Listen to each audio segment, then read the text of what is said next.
Hello friend, welcome to my channel. दोस्तों, आज हम इस वीडियो में इंडियन इकोनॉमी के विषय में पढ़ेंगे। और इंडियन इकोनॉमी में दोस्तों आज का जो हमारा टॉपिक होगा वो होगा कोर सेक्टर। आज हम इस वीडियो में कोर सेक्टर के विषय में पढ़ेंगे और जानेंगे कि भारतीय अर्थव्यवस्था में कोर सेक्टर का क्या महत्व होता है, कोर सेक्टर से जीडीपी किस प्रकार से बनती है। तो आज हम ये सब इस वीडियो में देखने वाले हैं। दोस्तों, इसका वीडियो मैंने पिछले वीडियो में बनाया था, लेकिन मेरा वीडियो पॉज हो गया था। और कोर सेक्टर के विषय में मैंने इसके पिछले वीडियो में अपलोड कर दिया था, लेकिन जो मेरा वीडियो था वो पॉज हो गया था। इसीलिए मैं कोर सेक्टर के विषय में मैं फिर से एक बार वीडियो बना रहा हूँ। तो दोस्तों, आप हमारे चैनल स्टडी 18 इंडिया को सब्सक्राइब कर लीजिए और बेल आइकन को प्रेस कर लीजिए।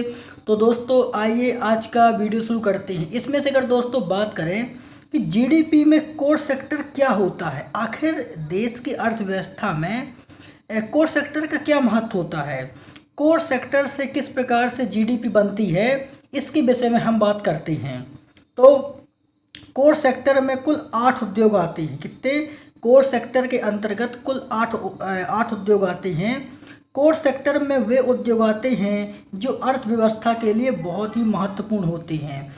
जो कोर सेक्टर के अंतर्गत 8 उद्योगों को इसमें रखा गया है वो भारतीय अर्थव्यवस्था के लिए बहुत ही महत्वपूर्ण होते हैं। उन्हीं कोर सेक्टर से मिलकर तो जीडीपी बनती है। अगर सालाना उन कोर सेक्टरों में ग्रोथ होती है, उन कोर सेक्टरों में विकास होता है, तभी देश की जीडीपी में विकास होता है। तो इसके कहने का मतलब ये है कि कोर सेक्टर से ही देश की अर्थव्यवस्था को बूस्ट मिलता है और कोर सेक्टर के उद्योगों से जीडीपी बनती है। अगर कोर सेक्टर में ग्रोथ होती है तो जीडीपी में विकास होता है। इसके बाद दोस्तों हम देखते हैं कोर सेक्टर के विषय में। तो कोर सेक्टर का औद्योगिक उत्पादन जो सूचकांक होता है वो आईआईपी की इसके माध्यम से गणना की जाती है। कोर सेक्टर के माध्यम से ही आईआईपी की गणना की जाती है। इसके बाद दोस्तों हम बात करते हैं कि आखिर वो कोर सेक्टर में 8 उद्योग कौन कौन से आते हैं, कोर सेक्टर के अंतर्गत किन 8 उद्योगों को इसमें रखा गया है। तो दोस्तों, इसमें सबसे पहले बिजली, जो बिजली उत्पादन होता है वो कोर सेक्टर का एक उद्योग है। और इसके बाद जो दोस्तों रिफाइनरी उद्योग, स्टील उत्पादन उद्योग, सीमेंट उद्योग और उर्वरक उद्योग, प्राकृतिक गैस, कोयला और कच्चा तेल, ये जितने भी दोस्तों उद्योग हैं, तो इन सभी उद्योगों को कोर सेक्टर के तहत रखा गया है। दोस्तों, इसके बाद हम बात करेंगे कि आखिर कौन कौन से कोर सेक्टर का देश की जीडीपी में कितनी कितनी हिस्सेदारी है, इसके विषय में हम बात करते हैं। तो दोस्तों, सबसे पहले हम बिजली के विषय में बात करेंगे। तो बिजली की देश की जीडीपी में टोटल 19.9% की हिस्सेदारी है। 19.9% की हिस्सेदारी किसकी? बिजली की आती है। और रिफाइनरी की जो जीडीपी में हिस्सेदारी है वो कितनी है? 28% जो हिस्सेदारी है वो रिफाइनरी की है। इसी प्रकार से स्टील उत्पादन की जो हिस्सेदारी है जीडीपी में वो 17.9% स्टील उत्पादन की हिस्सेदारी है। सीमेंट की बात करें तो दोस्तों सीमेंट की जीडीपी में 5.4% की हिस्सेदारी है। इसके बाद बात करते हैं उर्वरक की। तो उर्वरक की देश की जीडीपी में 2.6% की हिस्सेदारी है। प्राकृतिक गैस की 6.8% की हिस्सेदारी है। कोयला की 10.3% की हिस्सेदारी है। और वहीं बात करें कच्चा तेल की, तो कच्चा तेल की जो जीडीपी में हिस्सेदारी वो कितनी है?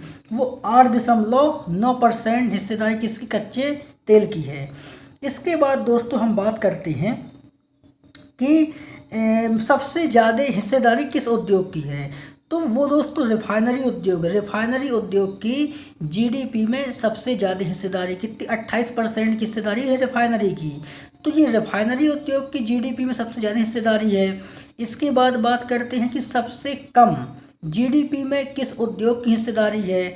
तो अगर बात करें सबसे कम की तो वो है दोस्तों आपको उर्वरक।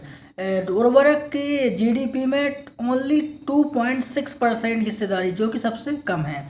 इसके बाद अगर दोस्तों बात करें, अगर जीडीपी को 100% मान लिया जाए, तो अगर जीडीपी को हम 100% मान लेते हैं तो उसमें से जो बिजली की हिस्सेदारी है वो 90% की है। और रिफाइनरी की हिस्सेदारी 28% की है। ये स्टील की हिस्सेदारी 70% की है और सीमेंट की 5.4% हिस्सेदारी है और उर्वरक की 2.6% की हिस्सेदारी है।